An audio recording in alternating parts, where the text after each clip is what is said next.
Ladies and gentlemen, I would say good afternoon to you all, and also good evening to our brothers and sisters who are all over the world. This very afternoon here in the United States, and I know it's also 4 a.m. in China. Today's program, Political Affairs, we are going to discuss the current state of Ghana's economy, and we are asking, where will Ghana's next economic survivor come from?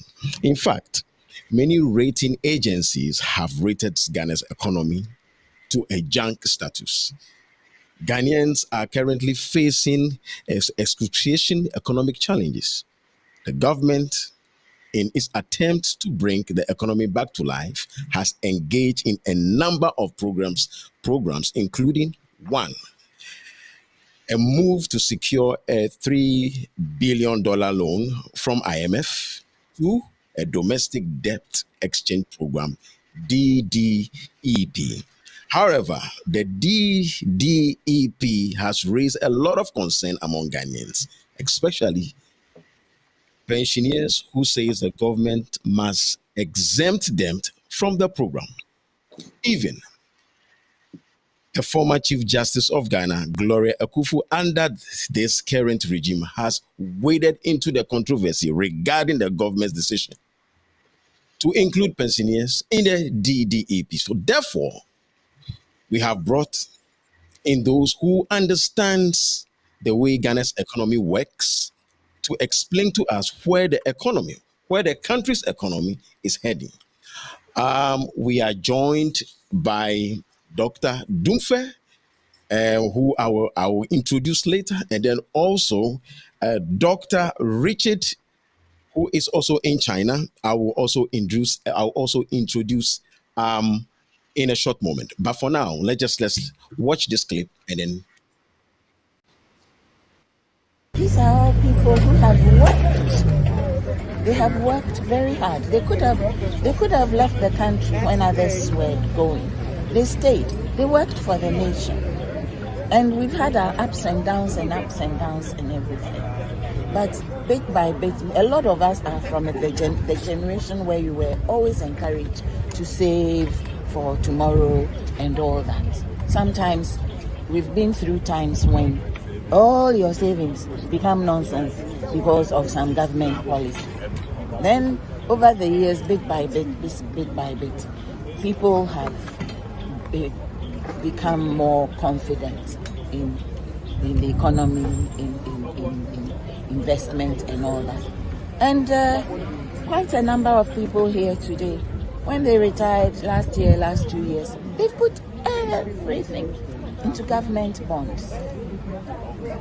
And now all of a sudden, it's a contract, isn't it? Mm-hmm. And you virtually want to, at gunpoint, force them to agree with you that the repayment or the yield of their investment should be as you dictated. Why?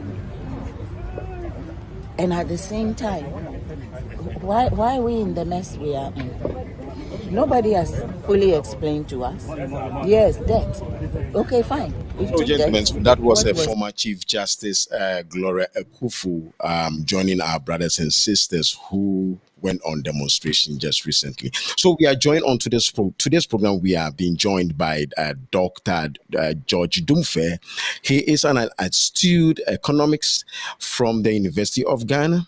And also joining us far away from China. I know it's 4 a.m. I'm so sorry I had to wake you up from bed.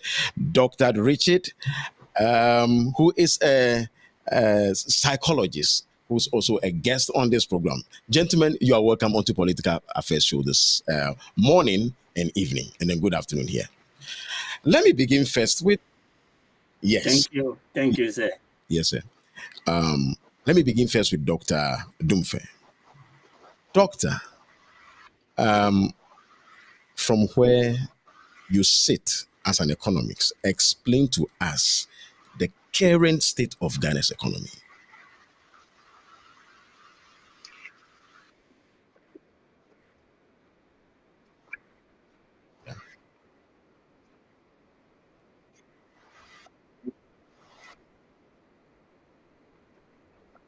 Noted.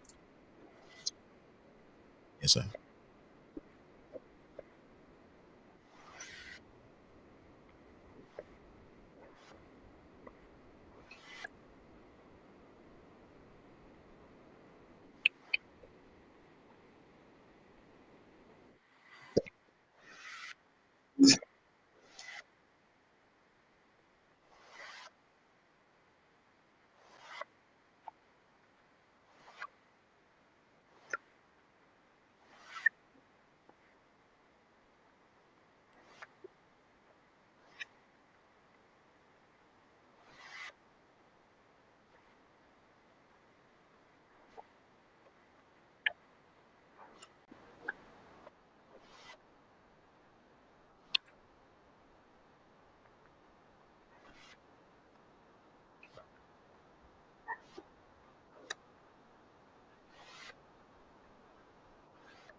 Okay.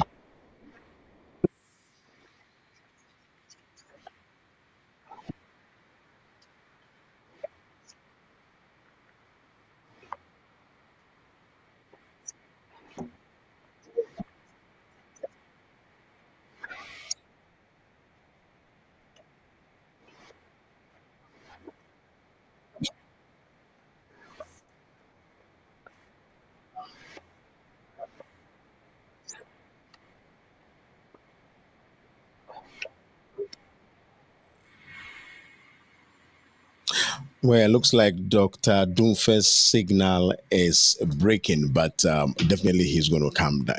It's okay, Doctor. Yeah. Is it getting better? Is it getting better? Getting better. But Dr. Dunfe, let me just chip in and then ask you a question. Statistically, I see you as the man of hope. You see, whenever I engage you, I could see hope. But the Ghanaian people don't see it in their pocket. Statistically, we can debate that there has been growth or there is still growth. But in the Ghanaian's pocket, it's just dwindling down and down. Can you give me an explanation to that, please? Dr. Dunfe is Okay, yeah, he's back. Yeah, I think I'm breaking, but just forgive me. Yeah, my brother, if Dr. Dunfe is he's an economist in the University of Legon. He's an astute economist. Are you still there, Dr. Dunfe? Okay. I'm here. I'm saying that when we talk about Okay. We will shift the to Dr. Richard. Dr. Richard, Yes, sir. you are a psychologist. Yes, sir. And then you've seen the video. Even the former Chief Justice, Gloria Akufu, who has the same name with the sitting president, is also crying. Psychologically, what can you tell me about what is happening to the psychic of Ghanaians, especially the pensioners? Yes, psychologically, it has a very big impact on the pensioners and even the youth in totality in Ghana, because poverty is one of the indices that leads to mental issues in any country that you will find all over the world. And so if you are not able to economically stabilize your country, and the people, most especially the aged who have gone on retirement and have invested their pension money and want to enjoy it, are deprived of it, then they are actually going to develop so many of mental issues and mental illnesses. Okay, so some of them going to go into those kind of dementias. They already have dementias, they already have hypertensions, they already have depressions, and then most of them having anxieties. So if they are not, their daily bread is not forthcoming again, then you can imagine what is going to happen. Now, talking about Dr. Dunfe, he refers that the economy is doing well, and you are asking him, if the economy in some sectors are doing well, then why are the people crying? Yeah. Yes, the people are crying because they are not, the money is not entering into their pocket. And if the money is not entering into their pocket, and if their daily needs are not being able to, are not met, then it means that there is something wrong somewhere. Because growth is always felt. There is no growth anywhere that is not felt. Even you, if you are growing, you feel it. You feel that you are increasing. But if some sectors are increasing and the people are not feeling the growth, then definitely it means that there is not growth. I hope you can understand me, sir. Yeah. Hello. The same question to Hello. Dr. Dunfe. Yes. I'm back. Yes. Can I come in quickly? Dr. China. Can I come in quickly and wrap up? I want you to wrap up on that. Yes, and then you come in. Yes, go ahead. Yeah, so we are talking about growth. I said that, I mentioned that during the last quarter we grew at 2.9%. The third quarter we grew at 3.9%, and this is obvious. I don't know which part my good friend Richard comes from. But if you go everywhere in Ghana, my brother, I said agricultural sector is doing well. Everywhere in Ghana that you go, food is not a problem. Food has never been a problem in Ghana. But the prices, I think we have talked about this thing before. Really? The prices, and I was telling you that balance of payment problem that we are having, our dollar, we don't have the reserves. We don't have dollars now. It's a challenge. And Ghana is a very small country. Most of what we eat, we grow, we drink, we wear, we import. And so if you don't have dollars, definitely there will be pressure on your cedi. Because of that, cedi depreciated 39.8%, very bad. And because of the depreciation, most of the things that we go abroad to buy to come and sell in Ghana have become very expensive. What is more, fuel prices are going up every day because your cedi is not stabilized, your cedi is weak, your cedi is losing value to dollar every day. And unfortunately, you produce 173,000 barrels of crude oil every day. You send every barrel to US, and then you go to Holland to buy refined oil to come and spend in Ghana. And so anytime cedi depreciates, it affects the crude oil. So Ghanaians are suffering because transportation prices have gone up beyond the skies.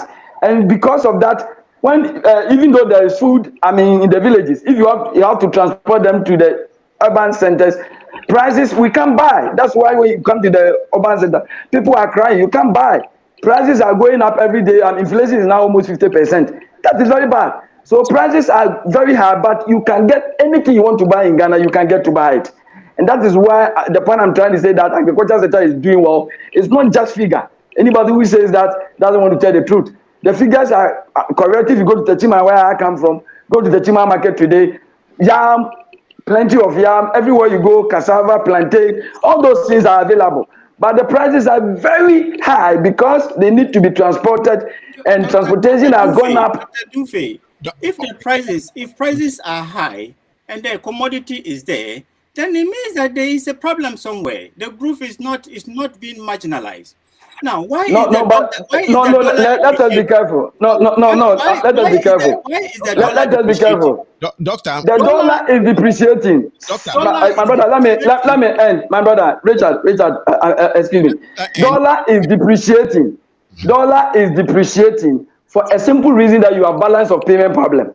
What is it? It is because anytime traders want to go abroad to import, they don't get the dollar. Bank of Ghana, the capacity of supplying to the market today has gone down. That's why they have run to. The dollar is not as you think. The dollar is there, but it is traded in the black market.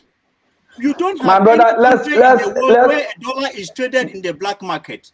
Yeah, so that is the problem. But they'll tell you go to Aladi before you can get a dollar. Now, hello, my brother. You need a dollar. You must go to the bank. Yes. So I think change dollar. Martin, can I finish? Martin, you cannot finish. Martin, please, let me just end the. I mean, what you are saying is very valid. I mean, Richard, what you are saying is very valid. But the problem. Leave the country and how much dollar? They don't know because of the black market. But that is putting the argument astray. Let's just come home. Okay, what I'm trying to say is that the data available. When you are trading dollar in the black market, so for Ghana to be able to now dollar, then all transactions of dollars, exchange of dollar and foreign currency must happen in the bank. That is another story. That is another story. I think we can say. Richard, you are very right. But that's another story. Today, the story is that Bank of Ghana has, because we are talking about what we know. What we don't know is in the black market. What we know is that Bank of Ghana is having net total reserves of $2.7 billion. And that is serious. I am confidently telling you that Richard, if you go to Bank of Ghana to ask for a dollar change, to change dollar, the Bank of Ghana will refer you back to the black market. So how can this economy, Richard, if you can allow me to make my point and then you bring yours. What you are saying, I'm not challenging you, but that's another story. It doesn't allow us to flow. You cannot have balances in the system. Richard, and so we don't have to talk at all about what is happening. All right. What is currently happening is that we have only $2.7 billion as net in our coffers. And that is why Bank of Ghana government is now running to an IMF, because since 2007, every time we have this crisis, we run to Europe bond market for dollars. Unfortunately, last year, we were downgraded so much so that we became less creditworthy. In other words, we could not go to an Euro bond market to rake in the needed dollars that we've been doing since 2007 for the first time. And so, getting to August, October, Bank of Ghana was running out of dollars, and that's what we know. Even though there's black market, we don't know what is in the black market. We know Bank of Ghana didn't have, and when Bank of Ghana didn't have, it became a problem when they couldn't supply. Traders who needed dollar to go abroad were not getting it. And that is why within a week, $1 was trading for 11 cedis before we could say that it was trading for 17 cedis. And so that is why Ghana, we are now suffering. The major problem is with the dollars. And that is why Ghana government has run for cover from an IMF. And they have promised us $3 billion 1.8 billion. If you still put the $3 billion into Ghana's economy, and you do not manage the exchange rate where you change the money, and then you still allow the black market to run, then it will be like pouring water into a basket, because you don't know how the money leaves the country. That is too simple. Into the country. Richard, that is too simple. That is too simple an argument. Gentlemen, that is too simple an argument. You are not wrong. You are not wrong. But you see, if you say that you are not telling the true story, please, I beg you. You are exaggerating. Richard, you are exaggerating too much, because let me tell you, Richard, 2001, Ghana government was able to procure 3 billion from Eurobond market. The depreciating rate. Richard, let me land. Richard, 2003, 2001, Ghana government procured over 3 billion from European bond market. There was black market. There was black market. Richard, Martin, I may leave the program. Oh no. I mean, there was that problem. 2001, Richard should check his record. 2001, there was black market, but still depreciated by 3.93%. Just check it. You are an intellectual. No, but so let us do intellectual argument. Richard, let us do intellectual argument and stop this. Speed. I don't think. Okay. You are doing anybody justice. Those who are listening to us may be happy. I'm saying that we are telling the current story, and what you are saying, you are not wrong, but you are exaggerating too much, because last year. But that's what we are talking about. So let me tell the story, and then I'll talk about solution. You can't run away from the problem and discuss the solution. You're making the discussion very difficult. Because you see, 2001,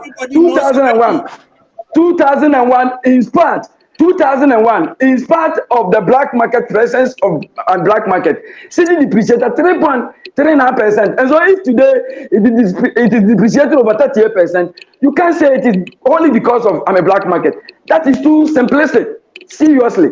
Indeed, our problem is that we need to industrialize our economy, so people will not come to China to come and. Dr. Richard, can you hear me? Yes, I can hear you. It looks like now, the network. I am asking him, because all the time we run around looking for dollars, looking for Eurobond, and looking for all those money from across. This problem can never. You are too simplistic. Do we look for intellectuals?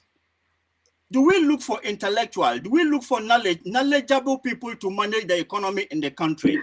Right. No. Because you need intellectuals. There is no, if you want the country to develop in the humanistic, in the scientific, and in the technological basis, you need researchers. So our solution to our problem is knowledge. Right. And not just running around looking for funding, looking for funds. Right. Dr. Dumfe is an intellectual. Right. And I am arguing I am putting it to him that we need him, their intellectual capabilities. Mm-hmm. He is contributing and mentioning figures, but the figures are just figures. If the figures cannot be put together to get a solution to the problem. Right. Well, you mentioned figures about agriculture, but you tell me that you go to the market and the prices are high. Then it means that you are not adding up the figures. We need proper, good intellectuals to come on board, convert these figures into solutions for us into our pockets. Right. Not just funding, not just running to Eurobond, running to IMF, running to wherever and then wherever. If you still go, then they give you the money, you take the money into your economy, and then it will go back into the drain. It is like pouring the water into the basket. So right. What research has government done? And you'll find out that government has done no research. Government has not engaged any intellectuals, any researchers, high-ranking top researchers into the country to see how they can turn the economy around. So you go around all the time, you take the money will go into the drain. The next time you go borrow again and it will go into the drain. Now let's talk about America, and then let's talk about China. Okay, Right. Let's talk about even Niger. The people who do the black market are the Niger. They come from the other West African countries. Now, when you enter Niger, they will tell you that you cannot change market in the black market unless you go into the bank. Okay.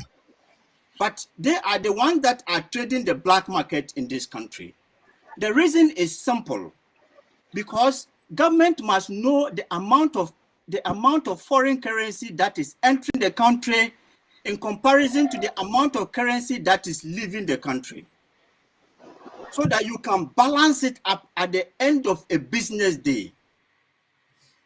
But in Ghana, because of the black market, government has lost track on the amount of money that leaves the country.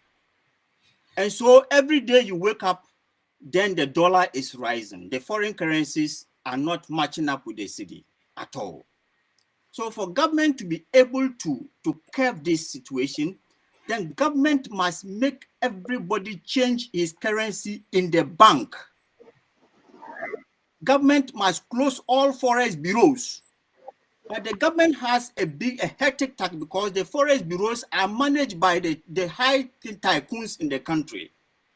Right. The forest bureaus are managed by even the bankers themselves. So government will have a hectic tax. In the long run, we're thinking that instead of government closing forest bureaus and closing the black market, government rather went and closed small-scale banks that were performing very well. Okay. Do you understand what I'm saying? I so do. In this direction, your economy, no matter what you say, your economy is growing, it will never reflect. Dr. Dunfe, can I ask you a question? By the closing of these small-scale loans and these little banks, has it also contributed to our economy by just its decline? Martin, if you can hear me, yes. I'm very disappointed with my friend, Richard. He's being so. His words are very hurting. His words are baseless and very hurting, I must say. The way you talk, seriously, you don't say that we don't have any intellectual here doing any research. I don't know where he's coming with that kind of argument, and it is never true that black market is our only problem. Significantly, if he really understand, I'm giving him an assignment. You should go and try to read about what affects countries depreciation. You know, the whole thing is about the fact, because we depend so much on the global market, right? If Ghana has so many factories, we produce, because what do we need the dollar for? The dollar that the black market players and all those people are holding.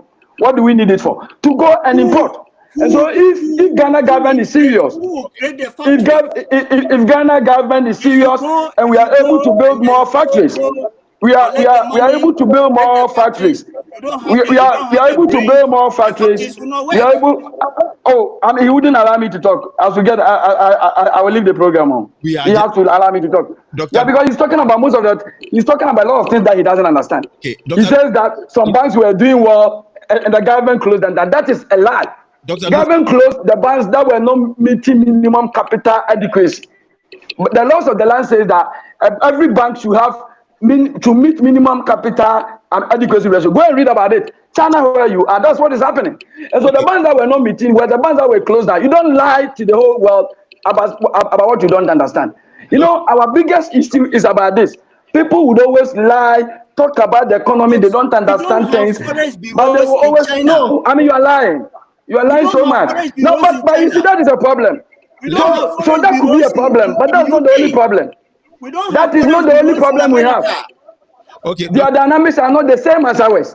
Their dynamics are not the same. So you don't say that because of forest bureau, that is why we're having a problem. The biggest problem is that we almost everything that we eat, we consume, we import. And that's why we have to stop. We need to build more factories here to produce more of what we need. Balancing. And I'm telling you that this is why but you are exaggerating and lying. You are exaggerating and lying that Ghana government has closed down banks that were doing well. That is a lie. It is never true. The banks that you try to be a little bit intellectual about some of the things that you say. The banks that were closed down by Ghana government were those banks that were not having meeting minimum capital adequacy ratio. Go and read about what is minimum capital adequacy ratio, and come and look at the banks that were closed down, whether any of them met it. That is our law. So you don't speak out of nothing. If you don't understand, it's better you try to understand before you put it out there. Okay. Richard, you are lying. You're lying so much about the Ghanaian economy.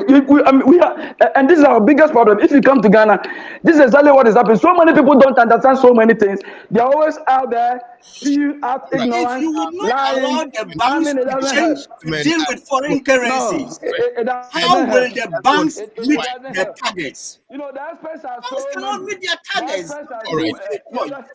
Basic. You don't laugh. The Ghana government is not doing any research. You who have done research, you don't even know that the banks that were closed down did not meet minimum capital and adequacy ratio, and yet we are talking. All right. We have to be very careful. And this is Ghana's biggest problem. Why are we crying? Why is our pocket dry? Go and read. Simple question. Go and read and understand. Go and read. Dr. Dun, that was Dr. Dunfe. I had to mute Dr. Dunfe because Dr. Dunfe, I just don't want to mute you, but I'm bringing you back onto. I want to ask you a question. Both of you. I want to ask both of you a question, a very fair question. Now you see, now Ghana, when it comes to manufacturing, for all these years now, we've not been able to meet it. So apart from manufacturing, what else can we do so that the economy will boost up? Because it looks like when it comes to manufacturing, my brother Martin, yes. my brother Martin, all the economies that have grown, including where he is China in the early 1980s, the total GDP of China was 180 billion. Today, Chinese GDP is over 14 trillion, the second biggest economy in the world, because of manufacturing. That was what they did from 1980. Aggressively, they tackled manufacturing and production. That is what Ghana is not doing. Please let me finish before you come in. Let me finish. They research and then they go into whatever they are doing. They don't just go in the manufacturing. They are research based. But my question to Mr. Dunfe is that when it comes to Ghana is a pure research-based country. America is a pure research-based country. Yeah, Mr. UK is a pure research-based country. They don't implement issues. They don't go just doing things without Mr. Martin. Yes. Mr. Martin, got to go. Yes. Martin, my brother is not helping. Data is not being help. We do a lot of research, and our governments don't use so much of what we do.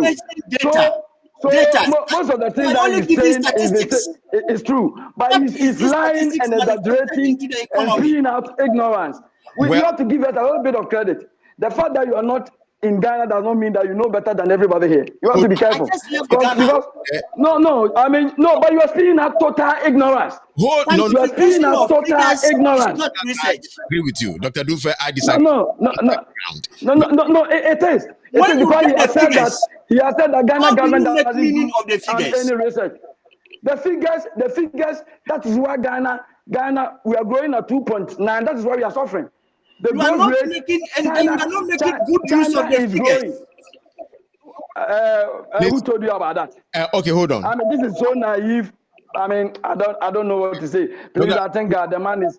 The man is not helping the discussion. He's not helping. I don't engage people like this. All right, hold on. I don't engage people like this. I don't think I'm interested to continue. If you just collude figures and you cannot make meaning out of the figures, you have done no research. Yeah. Okay.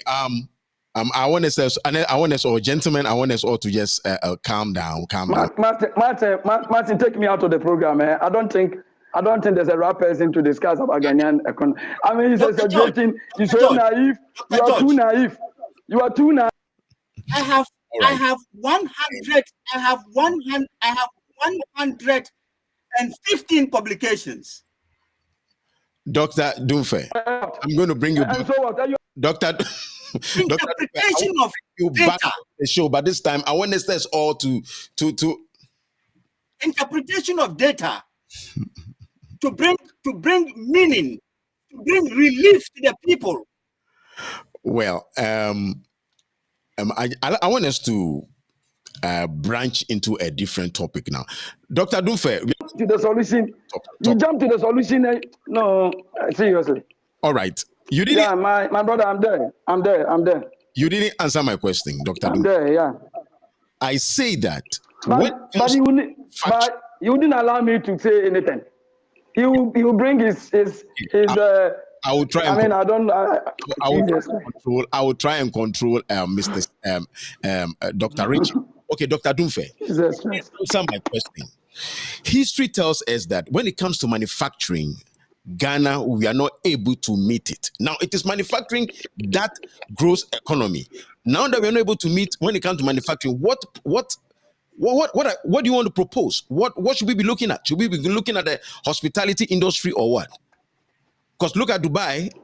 Yeah, my brother. So what should my brother, that is very, very important question. That's very, very important question you have asked. So if manufacturing is not working, you don't sit and die. And so now if beforehand, Ghana government has even started training more nurses to export them, medical scientists to export them. All those are very, very important. But let me say that when it comes to our CD and all those things, until the country begins to produce more of what we need to eat in this country, we will always have problem with the dollar. Because this is not the first time we are talking about this, and this is where some of us have been having problems. All right, Dr. Seth, sorry. More of what we need, to produce more of what we need. Until we stop that and we think that we always would have to go to China. All right. I'm just taking Dr. Dunfe out from the system. Dr. Seth, I want us to also... Seydou. My name is Seydou. Yes, I'm so sorry. Seydou. It's like I have to moderate all of you. Dr. Seydou. Yes, sir. I want us to look at what is happening right now in the country. Pensioners are crying because government had decided to dip its long hands into their funds and their bonds. Yes. What can you tell our fathers who are already in this saga right now, as a psychologist? What can you tell them? Well, we have to tell them, everybody, to be patient, because we will not die. And we have actually been praying too. But the more we pray, the more we don't get solutions to our problems. But we need to take pragmatic actions. Right. Pragmatic actions that will get us reliefs. Okay? Yeah. We would have to beg government to listen to people, surround itself with intellectuals. The only way we can have solution is knowledge. Once we are lacking knowledge, and once we are lacking the most knowledgeable people in our country, then we are not going to get our problem solved. And at the long run, it is going to have so many psychological, mental, physical impact on the people. Right. Well, those affluent, those that have a little money in their pocket, wouldn't be really affected. But in the nutshell, it is the poor people that are going to suffer. And the poor people are in the villages. They are the ones that are doing even the farming. Because you go to do farming and you don't even get the yield, the money that you need for your yields. Okay, it's going to be very disastrous. Okay, you go to take your pension, and then the pension too is now hooked by government for his to relieve so-called economical crisis, and then the pensioner is thrown out to suffer for having suffered so many years to help the country. Right. You know, it's not good, but we will still call it our country, and we will still live inside there, hoping that someday, somehow, some people will come over, listen to us, and turn us around. Right. Right. I hope you understand what I'm saying. I do. Right. Because, you see, like I said before, all the countries that you have in this world, who are first world countries, they all develop because they surrounded, they call all their top brains. They put their top brains first and not just looking for funding. Because if you have the funds and you don't have the top brains that will manage the funds will go into the drain. So knowledge is what we need in a developing country like Ghana. So instead of going to IMF, instead of going to Eurobond, have you ever heard government going to America to go assemble the best brains, the best Ghanaian brains in America to come home and then help? Have you heard government going to UK to sample up the best brain, the best Ghanaian brains in UK?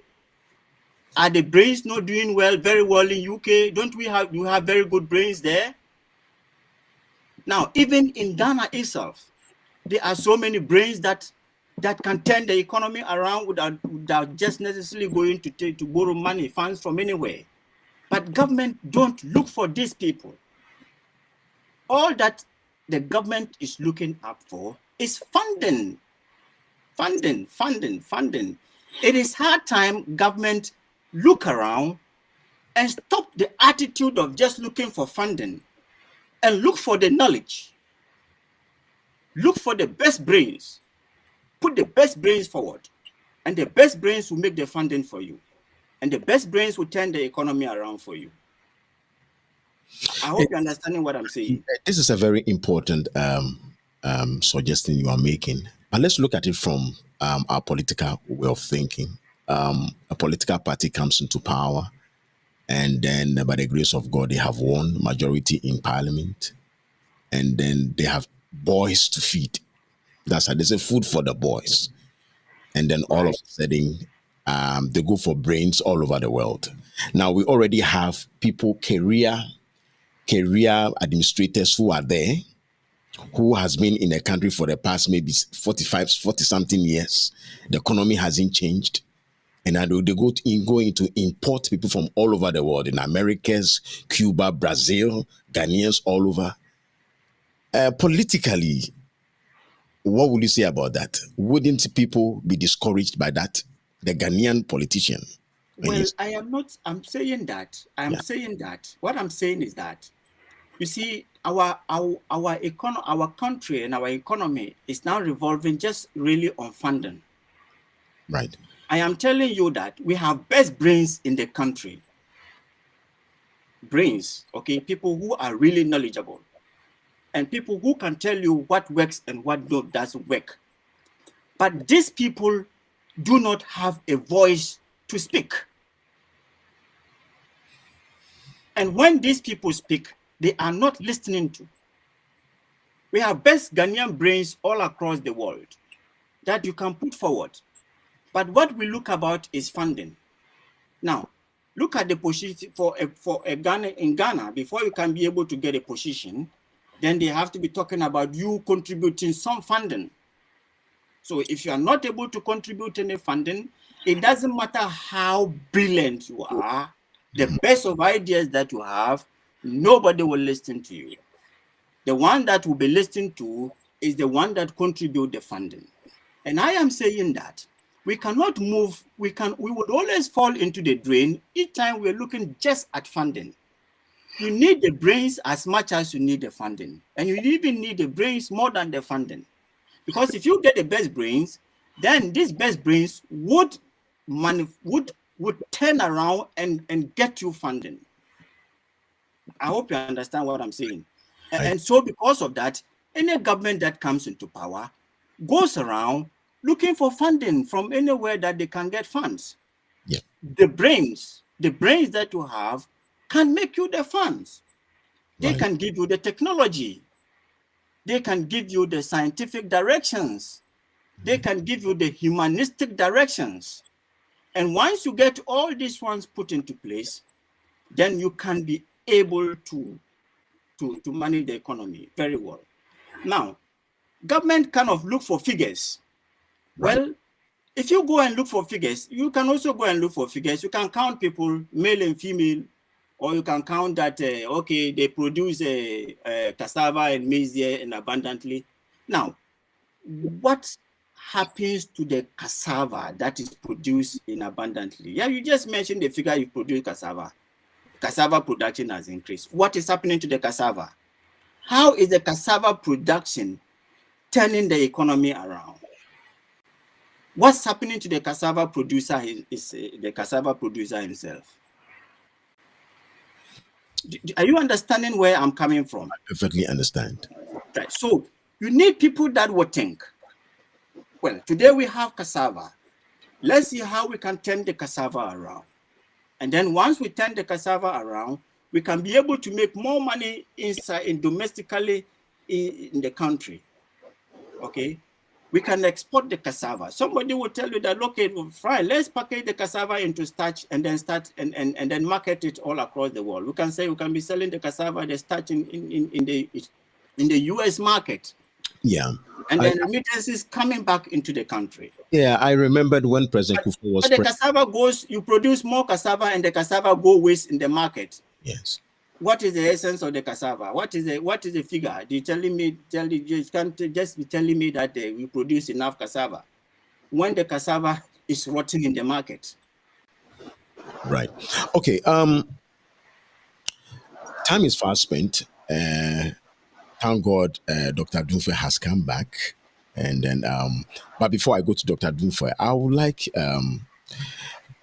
Dr. Richard to tell me about China. You raise an issue that there's no COVID in China. How come? Some of us in the USA are still struggling with it. Those in Africa, all over the world. But you said there's no COVID in China.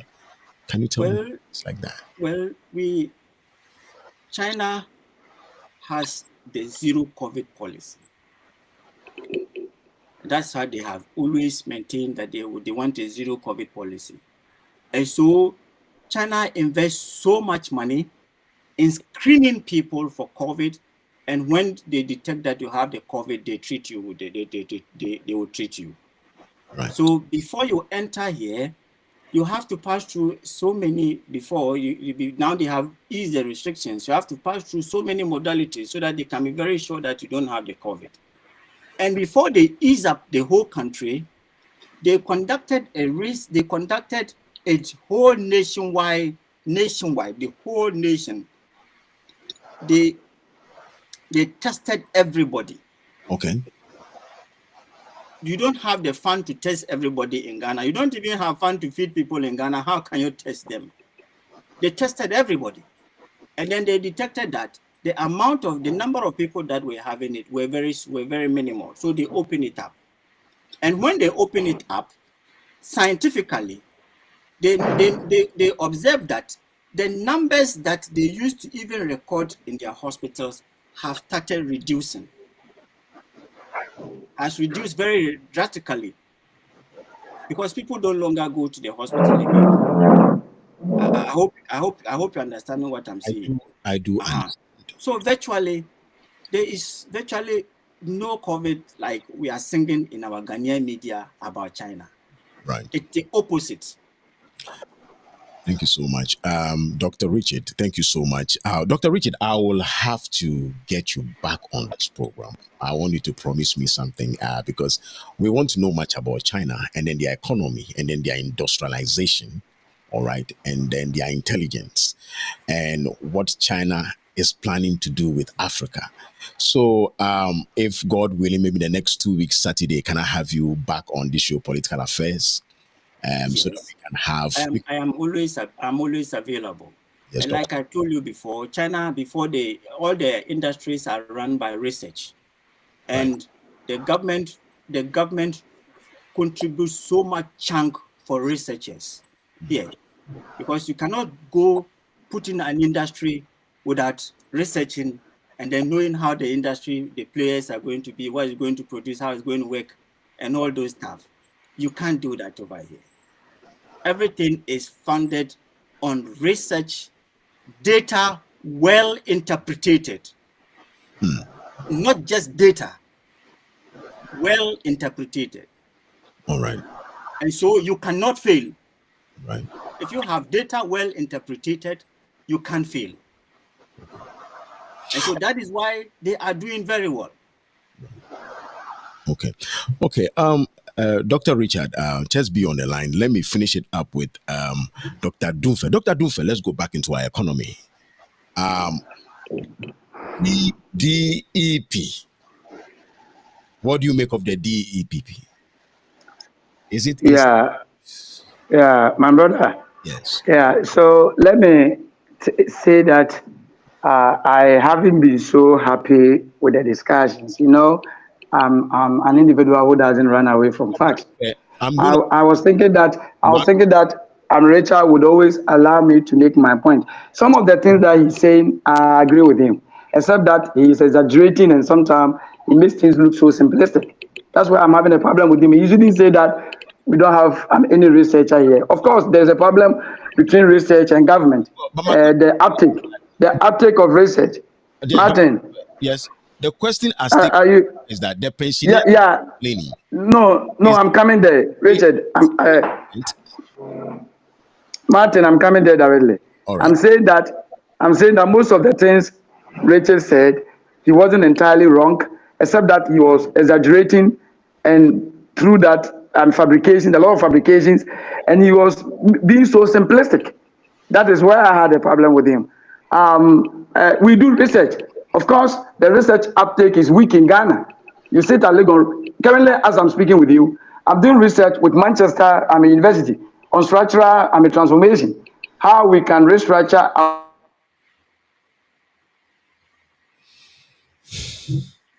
Again, the signal is getting weak for Dr. Dunfe. economy move away.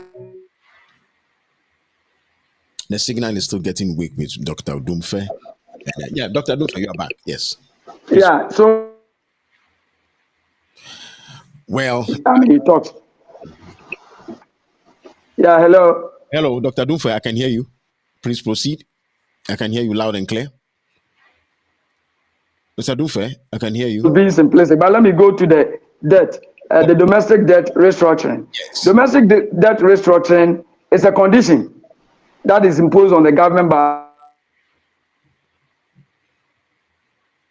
Ghanaian economy is sick, and we have gone to hospital. If you go to hospital, you don't tell the doctor what you want to do. They will give you quinine, very bitter, and that is what. I'm listening. Interest payment, and so they are telling you that go and renegotiate with your interest payment, because last year out of budget of 100.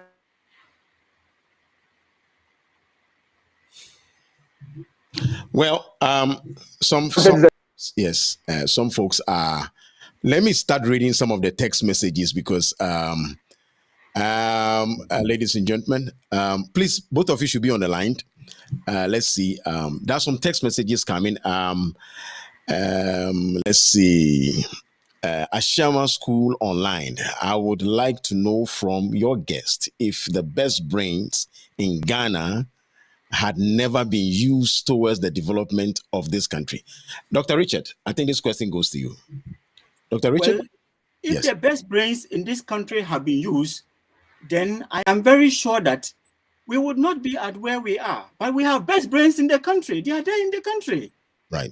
Dr. Dunfe, as he's arguing and then not understanding my point of view and just arguing, is one of them.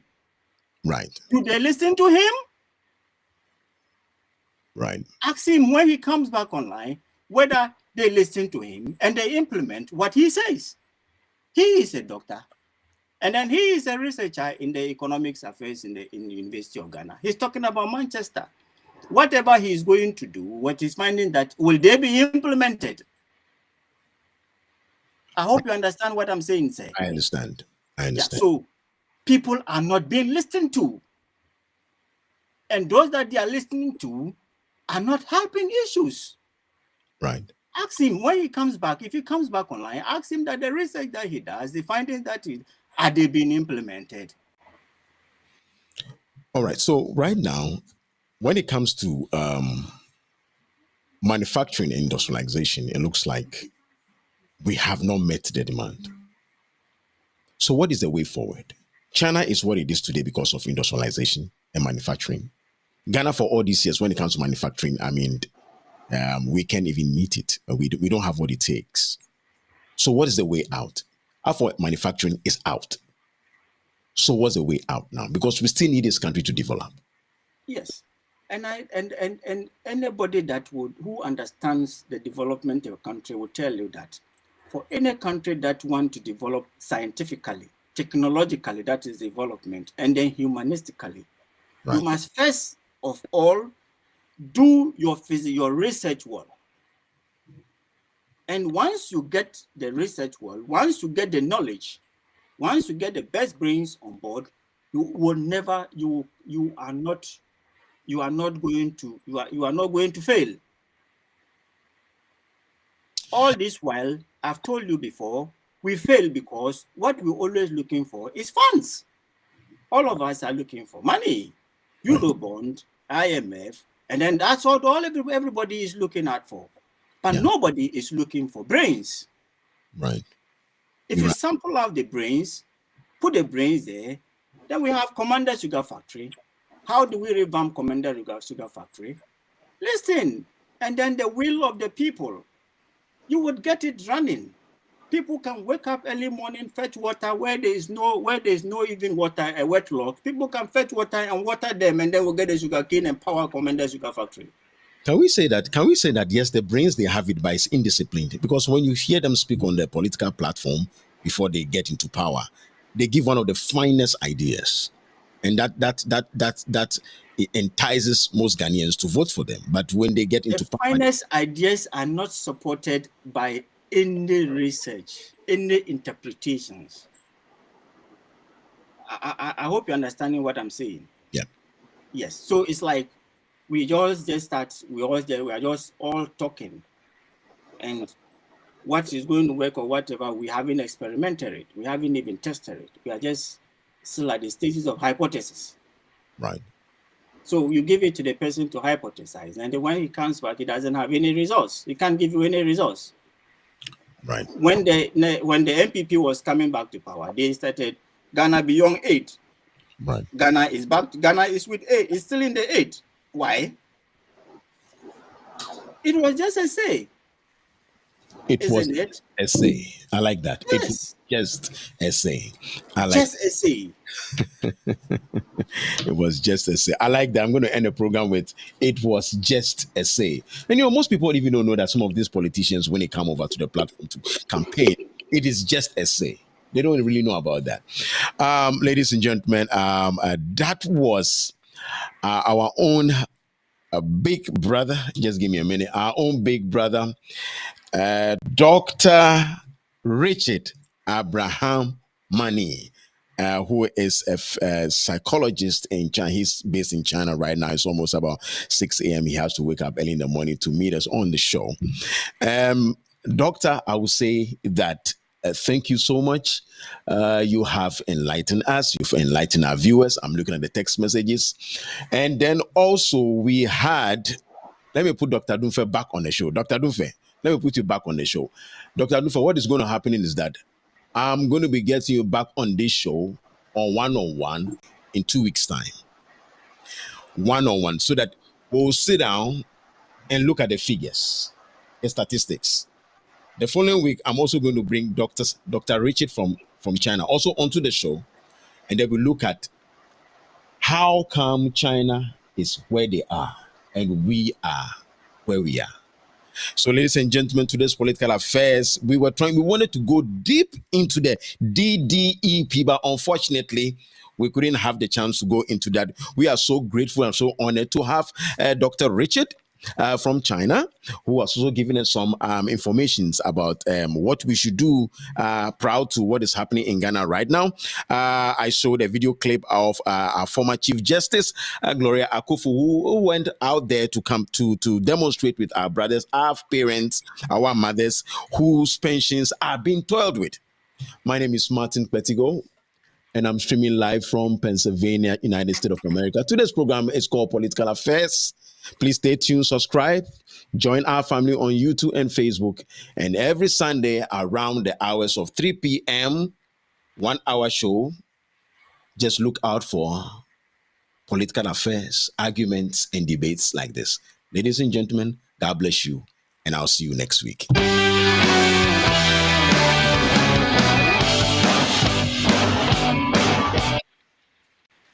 These are all people That was something they have worked very hard. They could have left the country when others were going. They stayed. They worked for the nation. And we've had our ups and downs and everything.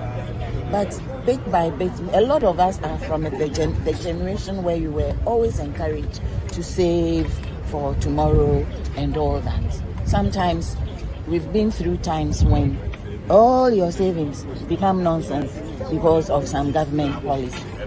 Then over the years, bit by bit, people have become more confident in the economy, in investment and all that. And quite a number of people here today, when they retired last 2 years, they've put everything into government bonds.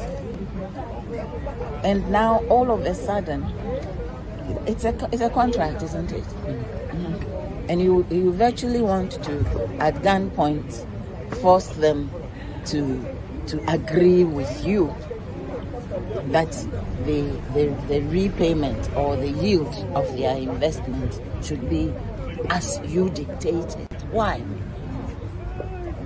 And at the same time,